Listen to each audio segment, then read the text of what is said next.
एक आदमी है, उसको, वो गांव का है और आज एक बहुत अच्छा रेपुटेटेड ऑफिसर बन गया, उसको भेड़ों के साथ मतलब बकरियों के साथ एक्सपीरियंस उसका बचपन से रहा था। अब उसकी शादी हो गई और क्योंकि वो एक सोसाइटी के अंदर वेल रेपुटेटेड आदमी है, अच्छी पोस्ट पे है, लेकिन उसको प्लेजर नहीं मिल रहा जो बकरी के साथ मिल रहा है।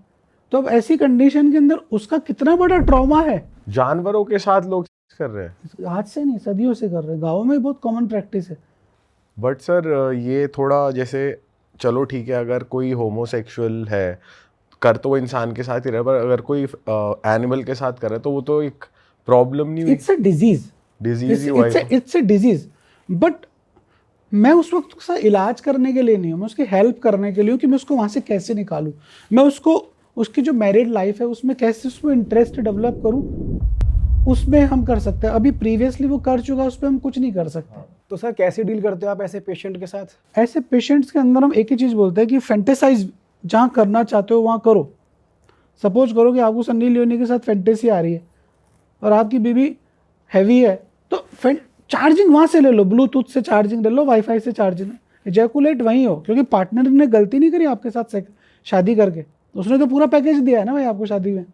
And there are some medications जो हम उसकी हेल्प कर पाते हैं। सर कोई केस बता सकते हो आपकी ऐसा हुआ हो आपके साथ, फिर आपने कुछ हेल्प करी हो या कंसल्ट यही करो? बता रहा हूँ, यही केस है कि जब वो कपल मेरे पास आया, तो वो कपल मेल तो यही बता रहा है ना कि यार मेरे को I feel desirable with that बकरी और घोड़ा, बकरी, बट अब मैं वाइफ के साथ, आई लव माई वाइफ, मुझे उसको साथ प्रेम है बहुत ज़्यादा, तो मैं उसको मतलब मैं फील नहीं कर पाता। अच्छा, इसमें प्रॉब्लम क्या होता है, जो दुख है वो औरत का है कि ये मेरे साथ सेक्स मेरे को कनेक्ट नहीं कर पा रहा। अब औरत ये समझ रही है इसका एक्स्ट्रा मैरिटल है कहीं पे, कि ये मेरे साथ इसलिए सेक्स नहीं कर पाता क्योंकि ये कहीं और कुछ करके आता है।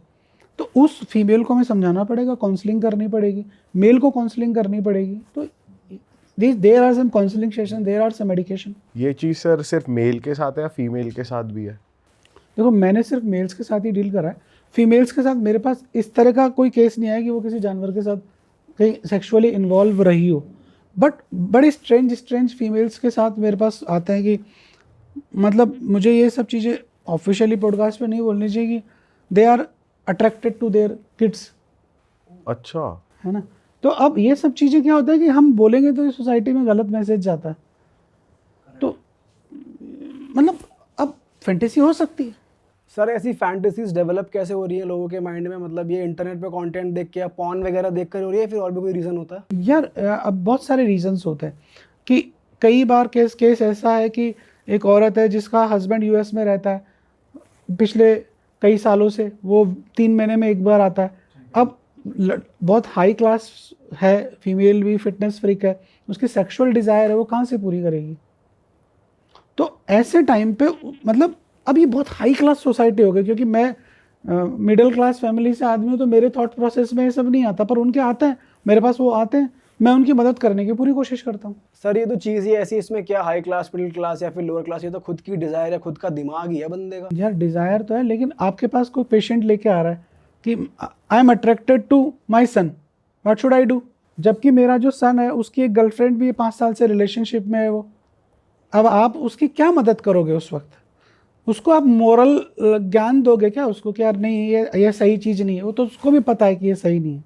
तो सर ऐसे केस में आप फिर काउंसलिंग करते हो? काउंसलिंग, सिर्फ काउंसलिंग, क्योंकि क्या है, दवाई का दोगे उसको?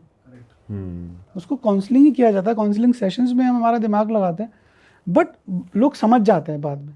जैसे कि अनकंजुमेटेड मैरिज के लोग बहुत सारे आते हैं।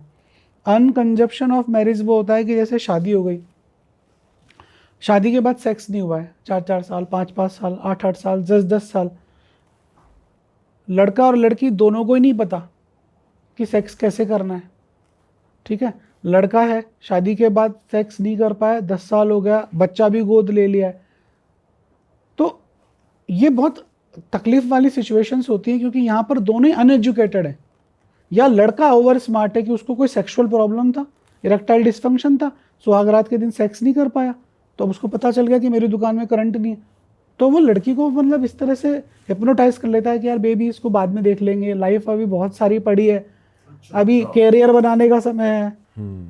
सर ऐसे केस भी आपके पास आते होंगे कि शादी कर ली है लेकिन अपने पार्टनर से अट्रैक्शन नहीं हो रही है, किसी और से बाहर अट्रैक्शन हो रही है, फिर वो होमोसेक्सुअल है कि सेम सेक्स में अट्रैक्शन हो रही है उन्हें बाहर। ये बहुत बहुत कॉम्प्लिकेटेड सिचुएशन है कि शादी हो गई है और लड़का रामलाल के साथ श्यामलाल के साथ अटैच है, लड़की किसी और के साथ अटैच है, तो कैसे करेगा उनके ये इस जगह पे आप कैसे मदद करो कि यदि मैं नॉनवेज हूँ और मुझे बकरा पसंद है तो मुझे बकरा पसंद है।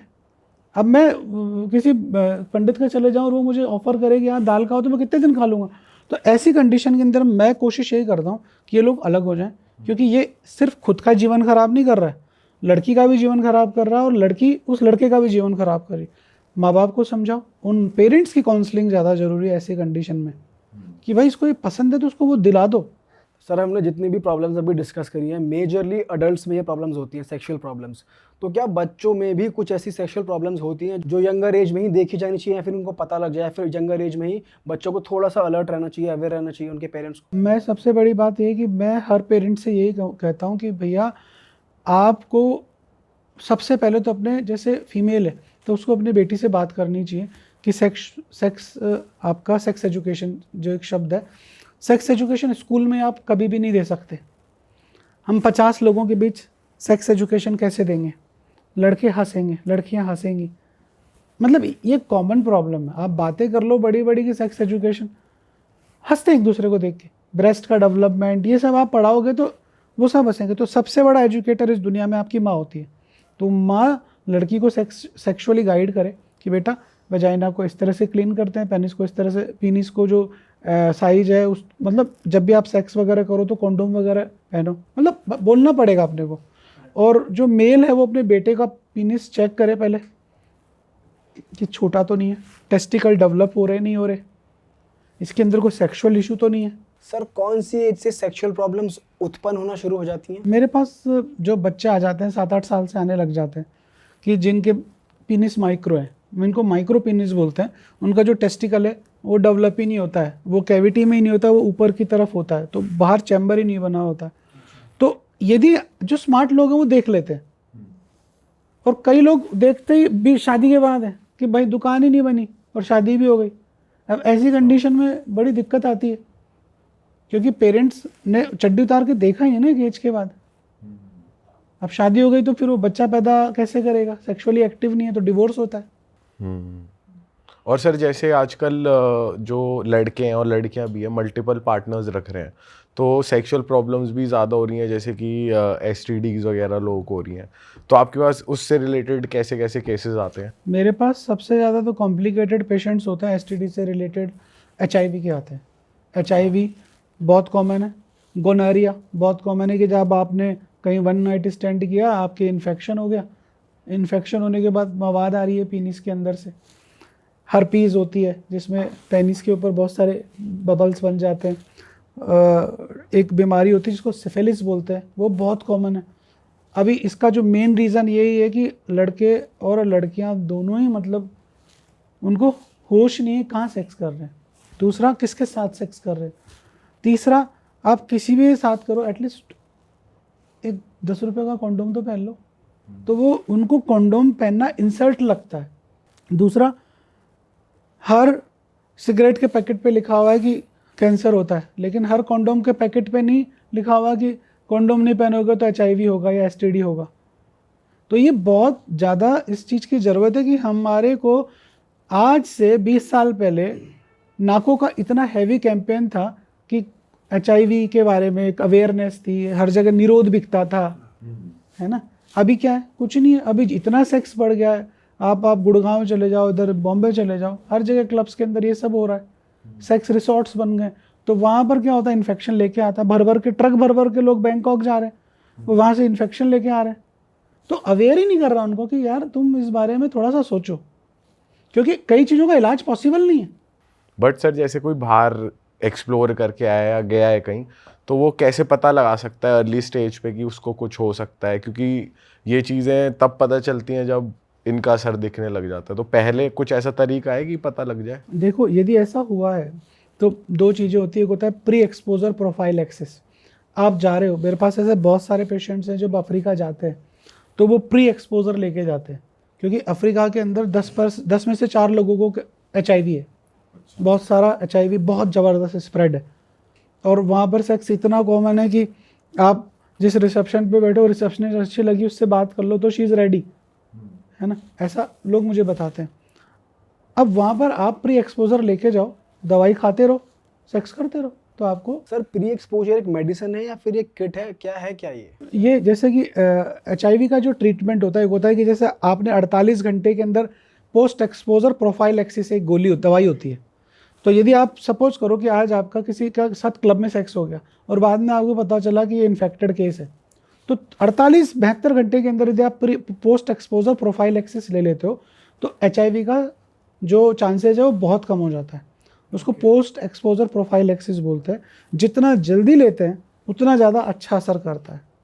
ऐसे रोज़ हमारे पास केस आते हैं कि मैं स्पा में गया था मसाज कराने के लिए, वहाँ पे कंडोम फट गया, तो हम उनको पोस्ट एक्सपोजर देते हैं। और सर प्री एक्सपोजर कितना टाइम पहले लेनी चाहिए? प्री एक्सपोजर तो जैसे कि आज आप जा रहे हो तो आज से चालू कर दो, जब तक आप रहोगे तब तक वहाँ प्री एक्सपोजर लेते रहो। डेली बेसिस पे ले सकते हैं? डेली बेसिस पर ये कितना % अवॉइड करेगा किसी भी तरह की STD को? मोस्ट ऑफ 99% लोगों को ये बचा लेता है। जो मतलब इस तरह की ठरक वाले हैं कि मुझे तो करनी है HIV वाले के साथ भी, तो वो लोग इस तरह से बच जाते हैं। और सर वो रह गया कि लोग कैसे पहले डिटेक्ट कर लें कि मुझे कोई STD है, या फिर क्योंकि असर तो इसके बाद में ही दिखते हैं, तो पहले कैसे जान देखो, सकते हैं पहले प्रैक्टिकली उसको डायग्नोस करना पॉसिबल नहीं है, क्योंकि बॉडी में वायरस जाएगा और जाने के बाद वो मल्टीप्लिकेशन करेगा और उसके बाद आप उसको 7 दिन बाद 15 दिन बाद आप डायग्नोस करोगे, तब तक आपकी पिक्चर ख़त्म हो जाएगी। तो सबसे जो बेसिक थंब रूल है कि आपको पता चल रहा है तो तुरंत दवाई ले लो। अभी कुछ इन्वेस्टिगेशंस हैं जो बता देते हैं 72 घंटे के अंदर ही, जैसे HIV प्रो वायरल DNA एक टेस्ट होता है, प्रो वायरल DNA, उससे पता चल जाएगा कि आपके DNA के अंदर किसी वायरस ने अटैक तो नहीं किया है, पर उसकी इन्वेस्टिगेशन की रिपोर्ट आने में 4-5 दिन लग जाते हैं। तो इससे अच्छा है कि पोस्ट एक्सपोजर ले लें। हाँ, बाद में डायग्नोस करते रहना, पहले आप इलाज करवा लो। करेक्ट। सर इनिशियल सिम्टम्स क्या होते हैं HIV के? HIV का जो इनिशियल सिम्टम जो होता है वो कुछ नहीं होता। यदि आज आपने एक्सपोजर हुआ तो कुछ पता नहीं चलेगा। बुक्स में थ्रोट इन्फेक्शन हो सकता है, लिम्फ नोड्स बढ़ सकती हैं, बुखार आ सकता है। जो नॉर्मल वायरल सिम्टम है, जो कोरोना का है, जो किसी भी वायरस का वो बीमारी का सिम्टम है, वही आपके शरीर में आएगा। 6 महीने बाद आना चालू होता है। सबसे मेजर सबसे मेजर सिम्टम आता है वो था वेट लॉस, कि आप 40 किलो के थे आप 30 किलो के, जो अगर आपको पता भी नहीं चलेगा। पेशेंट आ रहा है 70 किलो का 45 किलो का हो गया, ही इज़ हैप्पी, मेरा वेट लॉस हो गया। भाई वेट लॉस नहीं, वो HIV की वजह से उसकी इम्यून सिस्टम खत्म हो जाती है। तो एकदम से होता है ड्रॉप इसमें? बिल्कुल ड्रॉप। अच्छा। मतलब 1-1 किलो के अंदर रोज 1-1 किलो, आधा किलो वजन कम होता है। अच्छा। और सर जैसे हम कुछ न्यूज़ वगैरह देखते रहते हैं, रील्स पे आता रहता है कि HIV का भी सोल्यूशन आ रहा है, साइंटिस्ट निकाल रहे हैं, तो ऐसा कुछ है? तो अभी तक तो है नहीं, पर आज एडवांस ट्रीटमेंट है जिनके भरोसे लोग 15-15 साल मैं जिनको जानता हूँ जिए हुए हैं, चल रहे, बढ़िया चल रहे, मेडिसिन है।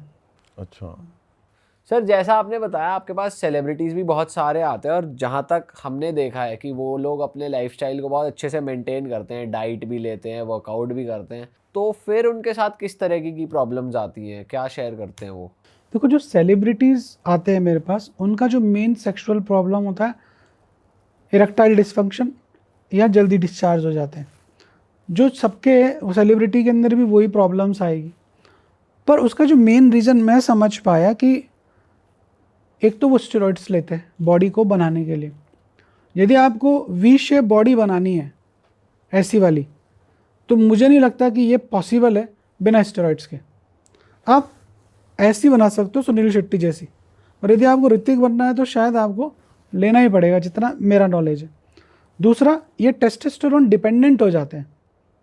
ये टेस्टोस्टेरोन लेते हैं जिससे कि बॉडी इनका खुद का टेस्टोस्टेरोन बनाना बंद कर देती है, कि आपको लीन मसल मास बनाने के लिए आपको टेस्टोस्टेरोन लेना पड़ेगा। और टेस्टोस्टेरोन यदि हम US की बात करें और यूरोपियन कंट्रीज़ की बात करें तो वहाँ पे टेस्टोस्टेरोन के शॉप्स हैं। जैसे आप आलू प्याज खरीद रहे हो, वैसे टेस्टोस्टेरोन के बहुत सारे लोग ले रहे हैं, रोज़ लेते हैं। मेरे पास US से पेशेंट आता है, वो रोज़ टेस्टोस्टेरोन ले रहा है, एंड उसका टारगेट सेक्स नहीं है। टेस्टोस्टेरोन जो है वो आपको लीन एंड थिन बनाता है, एनर्जेटिक बनाता है, इसलिए लोग टेस्टोस्टेरोन दबा के लेते हैं। तो जो सेलिब्रिटीज़ होते हैं वो इतना ज़्यादा हैवी वर्कआउट्स करते हैं कि उनको वो लेना ज़रूरी होता है। उसकी वजह से उनका जो टेस्टिकल है वो खुद टेस्टोस्टेरोन बनाना बंद कर देता है, उसकी वजह से उनके इरेक्शन आना बंद हो जाता है या उनके डिस्चार्ज बहुत जल्दी होती है। एक रीज़न जो मैं समझ पाया, उनके पास दुनिया की सारी खूबसूरत औरतें होती हैं, ठीक है ना, पर परफॉर्मेंस जीरो है, तो वो डालते ही डिस्चार्ज हो रहा है बंदा। तो ऐसी चक्कर के अंदर वो पब्लिक में मैसेज किया जाएगा कि ये तो मतलब नाम का हीरो है, किसी काम का नहीं है। तो इस चक्कर में वो मेरे पास आता है। सर कुछ लोग लॉन्ग लास्टिंग रहने के लिए या फिर ज़्यादा हार्ड करने के लिए मेडिसिन लेते हैं या फिर कुछ स्प्रेज वगैरह का यूज़ करते हैं, तो इसके क्या क्या साइड इफ़ेक्ट्स है, ये किस तरीके से ख़राब करती है आपके प्राइवेट पार्ट्स को? देखो, मेडिसिन यदि आपने किसी डॉक्टर के सजेशंस लिए और उसने प्रॉपर डायग्नोस करके दिया है तो आपको कोई नुकसान नहीं करेगा। पर आज की प्रॉब्लम ये है कि लड़का 18 साल का है, फर्स्ट डेट पे जा रहा है, 2000 का ओयो रूम बुक किया है, उसको क्या है कि 5 बार करना है, तो वो एक दुकान पे जाता है और वायग्रा ठोक लेता है जिसकी उसको ज़रूरत नहीं थी। तो ऐसी कंडीशन में पहला तो वो डिपेंडेंट हो जाता है कि अब वो जब भी जाएगा तो उसको वायग्रा चाहिए, दूसरा उसके पार्टनर को 5 बार चाहिए, तो ये एक डिपेंडेंसी क्रिएट होगी। उसके चक्कर में उसकी जो पेनाइल वेन्स हैं उनके अंदर इश्यूज आने लग जाते हैं, वीनस लीकेज आने लग जाता है। ये गुब्बारा है, इसमें 2 लीटर हवा आ सकती है, आपने 4 लीटर भर दी तो टायर पंचर हो जाएंगे, वीनस लीकेजेज आने लग जाते हैं, डिपेंडेंसी आने लग जाती है। और सबसे बड़ा इशू ये होता है कि आप 18, 20, 30 तक तो ठीक है, लेकिन जब आपका शादी होने लगता है, अब रात को 2 बजे सेक्स करना है तो आप वायग्रा थोड़ी ना ठोकोगे, दिन में 2 बजे सेक्स करना है तो वायग्रा थोड़ी ना ठोकोगे। प्लांट सेक्स में तो आप ले सकते हो, अनप्लांट सेक्स करने में इनको बड़ी दिक्कत आती है। सर बेड पे लॉन्ग लास्टिंग बनने के लिए क्या क्या नेचुरल तरीके होते हैं? दुनिया का सबसे बेस्ट तरीका है, यदि आपको लंबा दौड़ना है बिस्तर के ऊपर तो पहले आपको ग्राउंड में लंबा दौड़ना पड़ेगा। आप 4 कदम चल नहीं पा रहे हो और बातें कर रहे हो 100 पुशअप मारने की, तो सबसे ज़्यादा जो ज़रूरी चीज़ है आपकी फिटनेस लेवल कितनी अच्छी है। यदि आप बहुत अच्छे फिटनेस फ्रीक हो, नेचुरल तरीके से कर रहे हो, प्रोटीन्स वगैरह ले रहे हो, मैं सत्तू वत्तू की बात नहीं कर रहा क्योंकि मैं उसमें बिलीव नहीं करता, आप एक्सरसाइज करते हो दबा के, एक्स ले रहे हो, मतलब प्रॉपर तरीके से आपने फिट किया हुआ है। अभी सेक्स में हम क्या कर रहे हैं, ये बॉडी है, ये मेल है, अभी सेक्स में हम जो कर रहे हैं बेसिकली पंपिंग कर रहे हैं, है ना। तो यदि आप 150 पुशअप रोज करोगे तो आप बिस्तर पे भी 200 पुशअप करोगे। अभी आप 2 पुशअप तो यहाँ नहीं कर पा रहे ज़मीन पर, आप चाहते हो कि सब 1 घंटे तक सनी लियोनी का पति जैसे करता है वैसे सेक्स, इट्स नॉट पॉसिबल। पर सर ये जैसे प्रोटीन वगैरह भी ले रहे हैं लोग, तो ये आपके हिसाब से सही है कि नॉर्मल जो प्रोटीन लेते हैं नॉर्मल प्रोटीन पाउडर लेना जिम चाहिए, में? प्रोटीन की ज़रूरत है हमारे शरीर को। प्रोटीन बनाई इसीलिए कि आज वेजिटेरियन है जो इंडिया का मोस्ट पॉपुलेशन, मैं भी वेज हूँ, तो यदि मेरे में बचा हुआ प्रोटीन कहाँ से जाएगा, मैं कितना पनीर खा लूँगा, और जो पनीर सड़क पे आ रहा है वो क्या शुद्ध है। और यदि आप नॉन वेज भी खा रहे हो और आपका प्रोटीन रिक्वायरमेंट ज़्यादा है तो आप कितने अंडे खा लोगे। तो आई थिंक प्रोटीन अच्छा ब्रांड का लिया हुआ है तो आप ले सकते हो। पर सर आप इस केस में कहते हो जैसे जो इंडियन सोसाइटी है, इंडियन वुमेन बेसिकली ज़्यादा एक्सप्लोर करना नहीं चाहती, कुछ लड़कियां, होता है मोस्टली लाइक कि भाई ज़्यादा एक्सप्लोर नहीं करना, नॉर्मल जैसे चल रहा है वैसे, तो उनको आप क्या कहते हो?